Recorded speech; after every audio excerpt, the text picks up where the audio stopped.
because they changed the rules to obtaining your pro card, and they were going to match what they do in America and give the class winners. So in '99, I decided then to go for the middleweight class, and that diet absolutely wiped the floor with me. I was ready to step on stage at 13.2, and I had to make 12.5 stone. And there was like, I mean, I remember doing a guest spot, a seminar with Kerry at the time. I was working obviously with CMP, and when I did the guest spot and posed, Mike Sheridan, who was a friend of mine, was there, and he turned around and said to Kerry, he said, "How the fuck's he going to make the middleweights? He's got 10 pounds to lose. Where's he going to get that off?" And Kerry just turned around and said, "You're talking about John Hodgson here." He said, "That's what I'll cut his arm off if he has to." He said, "He'll get it off one way or the other, don't you worry." And so Mike turned out his mates and went like, "You don't ever say I'm in nick. I'm ready to, you know what I mean? Ready now. And look at that. You know, don't ever tell me I'm ready. No, I'm nowhere near that." So, and it gave him a bit of a jolt. Yeah. And Mike went on to win the light heavies.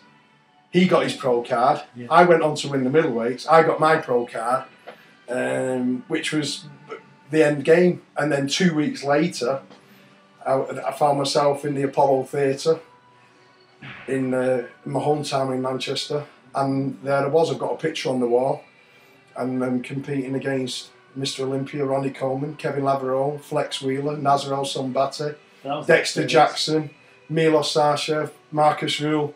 So I'd gone from the kid who obtained the dream of getting his pro card, and then I'm on probably one of the greatest stages with the greatest athletes in the bodybuilding world, and it just was like, wow. And that's how it all unfolded to be turning pro. What was that transition to pro like for you? Loved it. It was my dream, and I said I would do it. There was a friend of mine called Dave Mitchell from Leeds, and it's really funny because the very first show we ever did was in Leeds Pudsey at the Latham's First Timers. And to show you that, you know, when I said I was cocky and all that, this sums it up. I remember him seeing me, and he walked in, because I walked into the place late to get changed, and everyone's there getting changed. Now my mate said, "Go in the corner." So like, okay, undresses, and it starts flexing it in some poses. And all the people who were helping the mates all turned round and stopped and looked, and then everybody turned round. They were all looking at me. And next minute, people are waving the friends in, and everyone's coming in, taking pictures of me. I'm stood in the corner going like, "Oh, what's going on?" And I'm like, "What the hell's this?" You know what I mean? And my goal was to make an impact. I remember everyone kicking off saying, "This is not a first time. It's not funny. This. It's not on." You know what I mean? But this Dave, I always were really good friends, and we laugh about it because he turned around, he went like that, and turned around and said, "Yeah, good innit?" And he went, I wanted to sit around and go, "No, you cocky little twat, you're not." And he went like that. "Yeah." I said, "Well, I'm going to win the Brit, and I'm going to turn pro, and I'm going to make it to the Mr. Olympia. You watch." And we still laugh to this day. That was the very first show I ever did. And that's actually, they were my words. And Dave Mitchell from Leeds, he'll be laughing when he sees this, because it's something, every time we see ourselves, we just laugh about it. And I go, he said, "But the thing is, you did it, didn't you?" And I went, "Yeah, I did actually." Okay, so you mentioned how Kerry Kayes said that you'd cut your arm off if you had to get to a show. I don't want to go that far, but yeah, you know. Okay. Yeah. I mean, you seem like a really dedicated... I've lost the symmetry around that. You'd have to cut the other arm off. Yeah. Oh. So you seem like to me, you seem like a really, really focused person, that when your mind is on a diet, you know, in particular, you'll literally focus, you're blinkered. Yeah. Do you think that's ever hurt you? Yeah. Do you want to elaborate on that? Go on. You know what you know where you're going with it. I'll let you. In terms of relationships, friends, people who you speak to on a day-to-day basis. Yeah, I mean, when I was dieting, I mean, I wasn't the easiest person to be around. I was so focused, you know. When I was at the gym and that, after it would all be over, you'd have people coming up to you saying, you know, "It's good to have you back." Yeah, when I dieted for the show and that, you know, I wasn't, as I say, I was very focused, too focused. I know that sounds daft, but with age comes humility and hindsight, and we do become more mellow and more understanding of how to approach and deal with things a little bit differently. But when you're younger, you know, we're not quite the same person when we're younger as we are when we're older. So when I was dieting for competitions and that, I know that I think I preordained the way it was going to be as well, because I thought if I'm not miserable, if I'm not focused, I'm not this, I weren't doing it right. So I already preset the idea of how I had to behave, and it was more in a negative light. And I was an arsehole at times, a big arsehole. I wouldn't have liked to have been on the receiving end of me when I look back, even though it meant that I'd achieved an objective. I could have done it with a little bit more, shall we say, dignity, if you like, at times. I'm not saying it was a totally horrible. There were just times where I wasn't approachable as such. I was too channeled. And then after the shows were over, you get the lad saying, "It's good to have you back, John." And then they smile and walk off, and I just go, "Cheers, guys."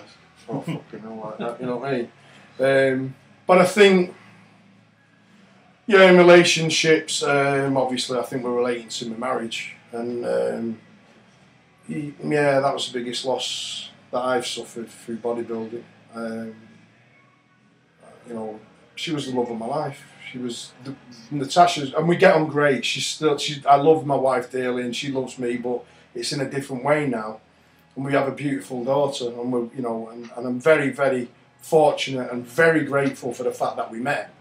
You know what I mean? And I actually fell in love with love at first sight. And people say that's not possible. Believe me, it is. I mean, and you know, it was like a wow factor. So I was very blessed for experiencing that.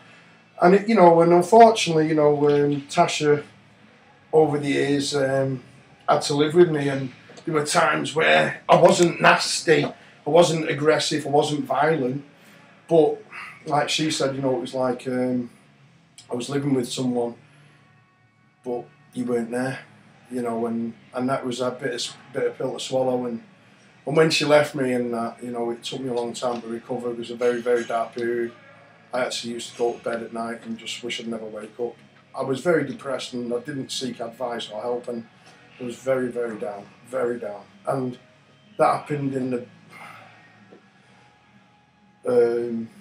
just after Chloe's 3rd birthday, when it came to an end. I had to go through all of Christmas, having Christmas dinner with her, knowing that she was leaving in the new year. And